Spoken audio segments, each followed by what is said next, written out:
어떤 문제 유형들 또 가져오셨나요? 그 NCS 하면 의수문 이래서 제일 대표 유형이잖아요. 그 중에서 문제 해결하고 수리 능력 준비했어요. 네, 좋습니다. 오늘도 굉장히 기대가 되는데요. 저희가 풀어볼 문제 마이패스에서 제공을 해주셨습니다. 그럼 첫 문제부터 좀 소개를 해주실까요? 자, 여기 나오는 문제는 NCS가 모듈형 문제가 있고 약간 적성형 문제가 있는데 모듈형 문제를 준비를 했거든요. 다음 내용 중에서 유형이 다른 하나는 무엇이냐라고 되어 있죠. 네. 제가 읽을까요? 읽어주실래요? 네. 네. 그러면 1번 학생인 A는 성공적인 프로젝트를 위해서 교수인 B에게 자문을 구하고 피드백을 받으면서 성공적으로 발표했다. 2번 마케팅 사원인 B는 제품의 매출을 향상시킬 수 있는 방안을 마련하기 위해서 동료 직원들에게 프로젝트 방안을 작성해서 발표했다. 그리고 3번 경영지원팀에서 근무하는 C는 회사의 부채가 점점 늘어남에 따라 2021년 대응 방안 프로젝트를 진행하고 있다. 4번 테스팅 부서에서 근무하는 D는 완전한 제품의 출시를 위해서 체크리스트를 작성해 테스팅을 진행하였다. 그리고 마지막 5번은요. ESS 부서에서 근무하는 E는 회사의 화재 예방을 위해서 화재가 일어날 만한 곳을 미리미리 점검해 사고를 사전 차단하고 있다. 라고 적혀 있네요. 네. 어렵지는 않은데 그렇죠. 뭔가 공통점을 찾기가 조금 쉽지는 않은 것 같아요. 일단은 이 모듈 문제에서는 좀 내용을 먼저 얘기하고 문제를 좀 풀어보도록 할게요. 그 내용 좀 띄워주시겠어요? 네, 1번부터. 여기 보면은 성공적인 프로젝트를 위해서, 그러니까 프로젝트 앞에 있는 거잖아요. 네. 이거를 B에게 자문을 구하고 피드백을 받으면서 발표를 했다라고 얘기를 했고요. B에는 제품의 매출을 향상시키고 싶은 거죠. 이거를 위해서 동료 직원들에게 프로젝트 방안을 작성을 했다라고 얘기를 했고요. 3번 보면 C는 회사의 부채가 점점 늘어났어요. 1번, 2번하고 3번이 좀 느낌이 다르죠. 네, 달라요. 뭔가 1번? 미래형이고 과거형 그렇죠. 같은. 1번과 2번은 앞으로 뭔가를 해서 좀 좋아지게 하는 거고 3번 같은 경우는 현재 뭔가 힘든 게 있는 거예요. 부채가 있으니까. 그래서 대응 방안을 진행을 하고 있다라고 얘기를 하고 있고요. 4번에 나온 내용은 자, 4번 같이 볼까요? 네. 테스팅 부서에 근무한 D가 완전한 제품의 출시를 위해서죠. 위해서. 체크리스트를 작성을 해서 테스팅을 진행을 하였다라고 얘기를 했고 5번도 마찬가지죠. 화재 예방을 위해서 화재가 일어날 만한 곳을 찾아서 사고를 사전 차단하고 있다라고 얘기를 하고 있는데요. NCS에서 문제를 3가지로 나누어서 얘기를 합니다. 네. 자, 우선은 발생형 문제라고 얘기해서요. 아까처럼 부채가 이미 일어났어요. 그래서 이미 일어난 문제다라고 얘기를 하고요. 어떤 기준에 미달하거나 아니면 어떤 기준을 너무 넘쳐서 일어나는 문제를 이렇게 얘기를 하고요. 이미 일어난 문제니까 원인을 찾아야겠죠. 그래서 이거에 대한 해결책을 마련하는 것을 발생형 문제라고 얘기를 하고요. 탐색형 문제라고 하는 거는 아직은 일어나지 않았어요. 네. 근데 여기 지금 나오고 있죠. 탐색형 문제라고 해서 아직은 일어나지 않았지만 앞으로 해야 되는 거. 지금 개선해서 어떻게 할 수 있느냐. 문제가 지금 잠재되어 있는 거예요. 예를 들어 화재가 난다든가 아니면 뭐 사고가 난다든가 그럴 수 이런 있는 것들을 거죠. 그런 것들을 찾아서 이거를 개선하는 거죠. 그러니까 지금 이거를 개선하지 않으면 큰 손실이 날 수 있는 것을 찾아서 개선하는 것이 탐색형 문제고요. 그리고 설정형 문제라고 하는 것은 예를 들어 이런 거예요. 사업 개발을 한다든가 아니면 신규 사업을 진출하는 계획을 세운다든가. 그러니까 지금 굳이 하지 않아도 앞으로 문제가 일어나진 않지만 지금 했을 때 앞으로 훨씬 더 좋은 효과를 낼 수 있는 것을 설정형 문제라고 하고 뭐 개발을 한다든가 어떤 목표에 달성하는 것들을 찾는다든가. 그러니까 미래 상황에 대응하는 것이다라고 생각을 하시면 되는 거죠. 그래서 NCS에 보면은요, NCS 사이트 들어가면 학습자 모듈이라는 게 있어요. 거기에 보면 나와 있는 3가지고요. NCS가 모듈형 문제는 그 교재에 있는 것을 바탕으로 문제를 내고 있어요. 그러면은 네. 저희가 이제 답이 3번인 거는 네네. 확인을 했는데 그러면 5번 같은 선택지가 탐색형 문제라고 볼 수 있는 건가요? 예. 지금 1, 2, 4, 5번은 탐색형 문제죠. 앞으로 지금 하지 않으면 앞으로 문제가 일어나요. 화재가 난다든가 아니면 아까 지금 앞에 있는 거 좀 볼까요? 네.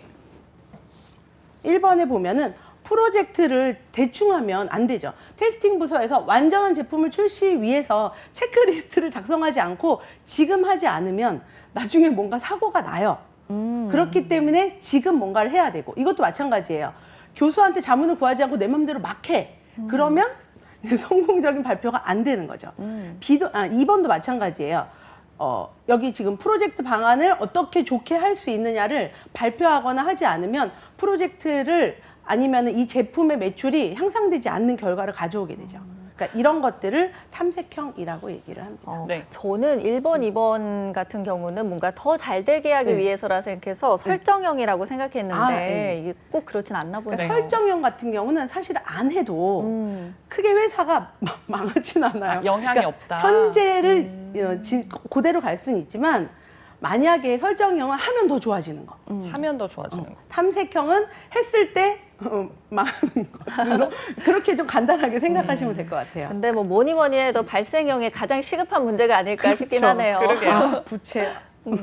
그럼 문제에서 탐색형이랑 설정형을 네. 선택하는 그런 유형도 있었을까요? 그렇죠. 그러니까 아까 얘기한 것처럼 지금 하지 않으면 우리끼리 그냥 얘기를 한번 해볼게요. 망해. 네. 쉽게 생각하면 망해. 이러면 탐색형이고 망하진 않지만 이걸 하면 더 좋아. 이러면 설정형. 이렇게 저는 학생들한테 이렇게 얘기를 하고 있습니다. 좋습니다. 확실히 쌤의 설명을 들으니까 더 이해가 잘 되는 것 같은데 그럼 저희 바로 이어서 또 다음 문제 알아볼게요. 자, 문제 해결 능력에서요. 이렇게 모듈형이 나온다면 이런 거를 저는 그냥 적성형이라고 불러요. 인적성형, 뭐 직무적성형으로 나오는데 자, 이거는 대기업에 나오는 문제랑 겹치기도 하는 그런 스타일의 문제입니다. 자, 신입사원 8명이 있어요. A, B, C, D, E, F, G, H까지 있고 부서 배치를 받는데요. 홍보부와 기획부로 결정이 되었다라고 얘기를 했고 조건이 이렇게 주어졌어요. 자, 한번 풀어보시겠어요? 각 부서에는 4명씩, 네 명씩. 8명이니까 돼 있고 A, B는 같은 부서에 배치하지 않는다. 사이가 나쁘죠. 다는 E, G는 같은 부서로 배치한다. 왜 붙였을까요? 라는 C는 홍보부. 딱 알려줬어요, 이 사람은. 네. 그 다음에 마는 F와 D는 같은 부서로는 배치하지 않는다.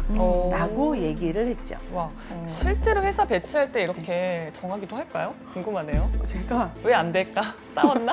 그러게요. 네. 아마도 같은 부서에 배치하지 않는 건 둘 다 능력자라서 모든 발전을 위해서. 역시 나누는 긍정적인. 거 아닐까요? 근데 여기 네. 8명이 있는데 그러니까요. 네, H는 굳이 언급은 그래요? 되어 있지 않네요. 혹시 깍두기인가요? 아마 깍두기네. 이 조건에 맞춰서 넣다 보면 H가 나오겠죠? 자, 일단은 4명씩 들어가야 된다라는 거에서 좀 키워드를 잡아야 될 것 같긴 해요. 왜냐하면 2명이 묶이면 나머지 2자리밖에 없는 그쵸. 거잖아요. 그러니까 A 또는 B가 한 팀에 이렇게 들어가는 거잖아요. F하고 D가 또 한 팀에 들어가잖아요. 네. 그 다음에 C는 홍보부 딱 자리를 잡았어요. 그쵸. 그럼 홍보부에는 자리가 하나밖에 없어요. 그러니까 같이 붙어서 가야 되는 E와 G는 어쩔 수 없이 기획부로. 기획부로 가야만 하고 그렇다면 H는 깍두기는 홍보부로 가서 열심히 홍보를 해야겠죠. 자, 그래서 몇 번일까요? 정답은 4번이겠죠. 4번. 네. C와 H는 C는 홍보부라고 알려줬고 H가 홍보부를 찾아내는 그런 문제라고 생각하시면 되겠습니다. 네, 이게 확실히 E와 G는 같은 그룹에 가야 되니까 그쵸. C는 또 홍보부에 이미 자리 잡고 있고 네. 하니까 남는 자리로 갈 수밖에 없네요. 네, 이 사람이 제일 일을 잘할 거예요. 어디에나 놔도 일을 잘할 사람이니까. H 그렇죠. 진정한 승자는 H인 걸로. 그런 걸로. 자, 그러면 바로 다음 문제 풀어볼 텐데 어떤 네. 유형일까요? 자, 이번에는 수리로 가보도록 할게요. 자, 수리에서 단위 환산 문제를 제가 한 문제로 한 3-4문제를 섞어서 와, 제가 이렇게 너무하십니다. 냈습니다. 왜냐면 이게 하나씩 이렇게 감질나게 하지 말고 한 3-4문제. 그러니까 여러분은 아셔야 될 게 이거를 한 문제로 풀면 시간이 얼마나 오래 걸리겠어요. 그쵸? 진짜. 예. 이거는 한 3-4문제를 섞어놨다라고 생각하시면 되는데 단위 환산이에요. 환율이 됐던 뭐가 됐든 단위를 환산하는 문제라고 보시면 되고요. 환율을 제일 제가 어렵게 놨어요. 네. 위안과 유로에 대해서 얘기를 안 해주고 감히 음. 바꿔라라고 얘기를 했는데 자, 한번 보도록 할게요. 네. 유로와 원과 위완, 이 인문계 학생들이 싫어하는 매개 변수가 들어가는. 근데 이과 학생들이 이러면 엄청 좋아하거든요.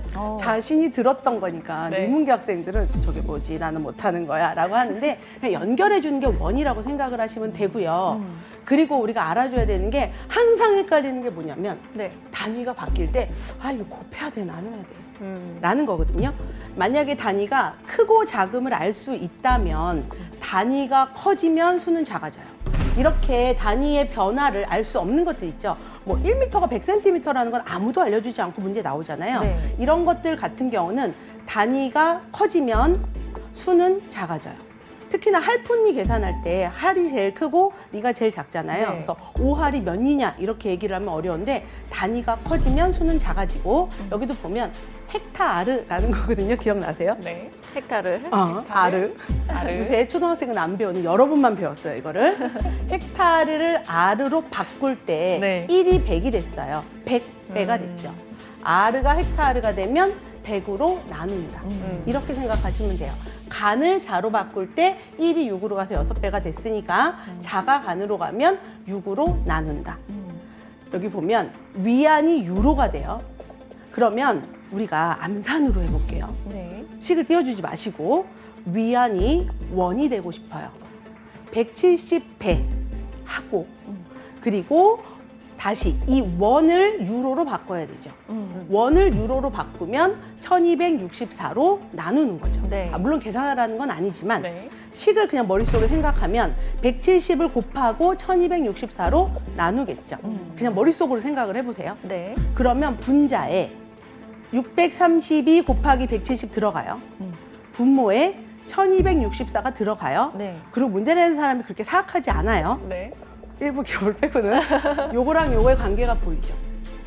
아, 두 두 배네요. 배네요. 네. 그래서 2만 얼마가 곱하면 될까요? 되니까 1을 곱할까요?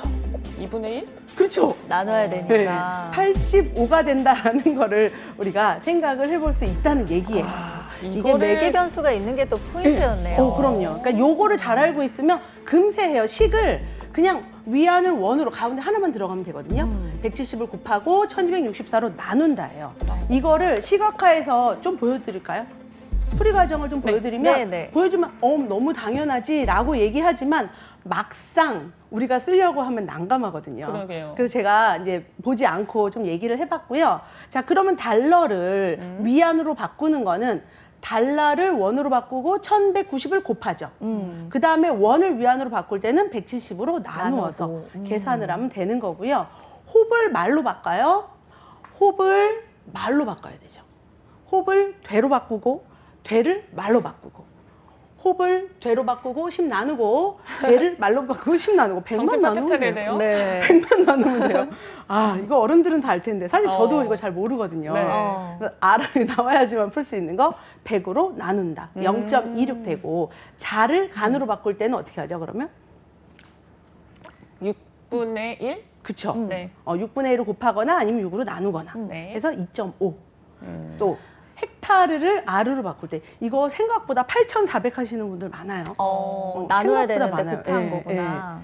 그래서 100으로 나누어서 단위가 커지면 수는 작아진다. 이것만 알고 계셔도 충분히 문제 실수하지 않을 수 있고요. 센티미터를 인치로 바꾸는 거 0.4로 나누는 거죠. 분모에 0.4를 넣어주시면 된다. 그러면 다 더하면요. 몇 번일까요? 아, 다 또 더 해야 더하면? 되네요. 이거 제가 이제 합친 거예요. 써야 됩니다. 실제로는 이게 이제 이렇게 합쳐서 나오지 않고 나눠서 나오나요? 네. 아. 보통 어떻게 나오냐면 기억, 니은, 디귿, 리을 중에 이렇게 써놓고 옳은 것은 옳지 않은 것은이 나오든가 아니면 한 요 정도 하나만 나오든가 아니면 요 2개가 나온다든가 이런 형태로 나옵니다. 제가 그리고 더하는 것도 한 3개만 나오지 이렇게 뭐지? 좀 어. 더하시면 1번 알겠다. 나옵니다. 네. 이거 할 때 2가지가 있어요.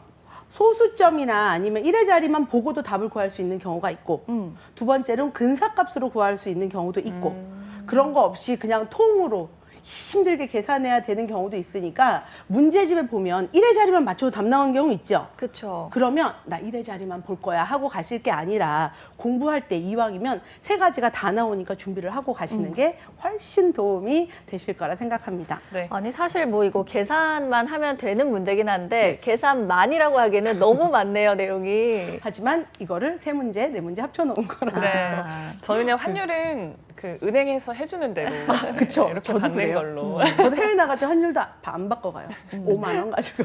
그러니까 아니 저희가 아까 일부 오뚜기 인적성 할 때는 네. 계산기를 쓸 수 있다고 했는데 이 문제는 진짜 계산기 있으면 너무 좋을 것 같네요. 그때 나누고 곱하고만 잘하면 돼요. 이 어. 곱할 걸 나눈다니까요. 사람들이. 그게 포인트네요. 그럼요. 네, 저희가 이렇게 또 한탄을 해봤는데 네. 바로 이어서 또 다음 문제 알아볼까요? 네, 이건 좀 빨리 풀어야 될 것 같아요. 문제가 되게 어려운 문제고요. 자, 이거를 할 때 사실은 이제 아파트에만 사는 분들은 도시가스를 어떻게 설치한다는 거야? 라고 생각을 하는데요. 주택이 있는 거예요. 주택에 네. 하나의 집이 있잖아요. 그 집에 한 가구만 사는 게 아니라 여러 가구가 살 수 있는 집이 있어요. 생각보다 학생들이 도시형 인간들은, 사람들은 모르더라고요. 저는 시골에 살아봤기 때문에 저는 도시가스 설치해 봤거든요, 이렇게. 그거 알면 일단은 아무래도 그래서 근데 그렇구나. 이 문제는 도시가스 공사에 나오는 어떤 기출 문제거든요. 그러니까 도시가스 공사 들어가는데 이런 상황 모르면 못 푸는 거겠죠. 신기하다. 그러게요. 아니 또 이렇게 도시가스 공사라고 이 관련된 문제를 내네요. 그럼요. 한전은 전기요금 문제가 나온다니까요. 맞아요. 그 그 단위 변화하는 전기요금. 거. 저희 풀었던 기억이 새록새록. 킬로와트시 어떻게 해서 뭐 이런 거 나와요. 그러니까 여기 보기가 있는데 이거 하나씩만 좀 소개를 해주실까요? 자신의 주택에 살고 있는 소유주는 세입자 가구의 2배를 돈을 내고요. 자기 주택에 살지 않고 다른 데 사는 사람은 절반만. 자, 이렇게 낸다라고 얘기를 했고요. 전체 가구는 24가구고 주택의 80%의 소유주가 살고 있다라고 얘기를 했어요. 자, 그런데 총 비용이 1,980만 원이고 주택 한 개당 평균 금액이 198만 원이다. 세입자 가구 없는 집은 없다. 이렇게 얘기를 하고 있는 문제입니다. 네. 일단 보기부터 이해하기가 그럼요. 쉽지가 않네요. 진짜 이게 그리고 와. 주택의 수랑 전체 가구 수가 같지가 않다는 게 맞아요. 쌤 말씀처럼. 그러니까요. 전체 24가구가 사는데 일단 집이 몇 개인지 알아야겠죠. 그러니까요. 그걸 먼저 알아야 첫째, 되네요. 집이 몇 개일까요? 주택이 몇 개일까요? 그러게요. 집이 몇 개일까요, 쌤? 돈을 몇 개 냈어요? 돈을 얼마나 냈을까요? 한 집당 평균. 평균 198만 원. 을 냈다고 근데 되어 있네요. 전체 돈이 1,980만 원. 지금 몇 개? 10개. 맞아요. 아. 여기서 출발이에요. 생각보다 이게 되게 쉬운 조건이라고 생각했는데 학생들이 여기에서 막히면 이제 못 푼다 이러더라고요. 그래서 집이 10개가 있어요. 자, 그러면 자기 집에 살고 있는 주인은 8집, 밖에 그러네요. 사는 사람 2집, 세입자는 그럼 몇 가구일까요? 24가구니까 전체? 전체 아. 24가구라고 되어 있네요. 네. 그러면 다섯 가구? 24가구가 있어요. 네. 집주인은 8가구가 살고 있어요. 16가구. 맞아요. 지금 이게 이 문제 같은 경우는 시간이 좀 많이 주는 문제예요. 네. 그렇기 때문에 지금 훨씬 많은 시간을 볼 수가 있고 문제를 쭉 여러분이 볼 수 있는 시간이 많은데 이거는 조금 시간이 좀 짧았죠. 그래서 16가구다. 근데 사실은요. 여기 보고 16가구냐 보고 16가구인가 해서 답을 찾을 수도 있죠. 네. 네. 그러네요. 굳이 계산하지 않고도. 보기를 보고선 유출을 해가지고. 그렇죠. 그 다음은 돈에 대해서 나오고 있어요. 네. 네. 세입자 한 가구를 X1이라고 하면 그 집에 살고 있는 사람 2X1, 안 사는 사람 2분의 1X. 돈 다 더하면 1980 1차 방정식 세우는 건 다 해요. 그러면 그 식이 2X가 8가구, 2X 곱하기 8을 하고요. 그 다음에 16가구가 세입자니까 16X. 자, 이렇게 더해주고 0.5X가 그 집에 살지 않는 주인이죠. 곱하기 2를 내서 1980이다. 자, 이런 거 금세 풀어요. 60만 원이다. 그러면 거기에 살고 있는 주인은 120만 원. 네. 진짜 한 그쯤 냈는데 저희도 네. 30만 원은 그 집에 살지 않는 분들이 주인인데 살지 않는 분들이 30만 원씩 내게 된다라고 얘기할 수 있죠. 그러네요. 자, 그러면 보기로 가서 한번 얘기해 보도록 할게요. 네. 자, 1번 1번에서는 뭐라고 얘기하고 있었냐면 네. 한 가구당 비용의 최소값이래요. 그럼 돈을 제일 쬐끔 내는 사람은 한 가구라고 그랬어요. 그 집에 살지 않는 주인이죠. 그렇죠. 그게 그쵸. 30만 원 내는 거예요. 그리고 세입자 가구 16가구 맞고요. 자, 3번이 답인데 왜 3번이 답인지가 좀 어려워요. 자, 4번과 5번을 하고 얘기할게요. 네. 4번은 한 가구당 최대값이 120만 원이다. 누구예요? 120만 원 내는 사람? 거기서 사는 주인? 맞아요. 소유주. 120만 원. 5번은 한 개당 낼 수 있는 최소값은 주택 한 개예요. 여기서 가구랑 주택이랑 좀 헷갈릴 수 있으니까 주택 한 개당 최소값은 90. 왜 90일까요, 근데? 소유주랑 소유주 아닌 가구를 합쳐줘야 되는 거 아닌가요? 소유주인데 그 집에 살지 살지 않는. 않는. 맞아요. 30만 원 내고 그리고 세입자 꼭 살아야 되잖아요. 그러니까 한 가구가 꼭 산다 생각하면 60만 원. 그러면 주택 한 개당 낼 수 있는 비용의 최대값은 얼마일까요? 이게 제일 어려워요. 그러네요. 사실은 이 문제를 시험장에서 보면 1, 2, 4, 5 지우고 답 3번 하고 넘어가셔야 되고 맞아요. 우리는 공부하고 있는 중이니까 집이 10채가 있어요. 네. 그 중에서 8채에는 주인이 살고 있고 세입자 16가구가 있잖아요. 이 중에서 10가구에다 한 집씩 우선 세입자가 마치 이렇게 종이라고 생각하고 한 집씩 이렇게 넣어요. 우편물이라고 생각하고. 그러면 몇 개 남죠? 세입자 가구가? 10채에다가 한 가구씩 넣으면요. 그쵸. 6가구 여섯 남네요. 이 6가구를 한 집에 다 넣읍시다, 우리.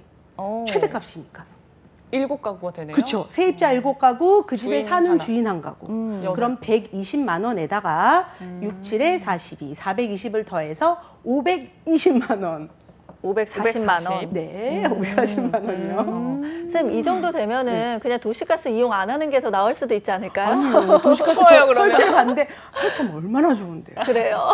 있는 데만 살아보신 분은 몰라요. 네. 저희 오늘 이렇게 좀 다양한 문제 유형들 알아봤는데 마지막으로 원포인트 레슨 들어볼 수 있을까요? 자, 일단은 NCS는 기업마다 너무 차이가 많고 유형도 너무 차이가 많고 모듈형이 나오냐 안 나오냐 또 차이가 많기 때문에 그걸 반드시 파악하셔야 되고요. 방금 전에 푼 수리 문제 같은 경우는 시간 많이 주는 문제니까 시간 많이 주는 문제는 꼼꼼히 푸셔야 한다는 점도 같이 기억해 주시면 좋겠습니다.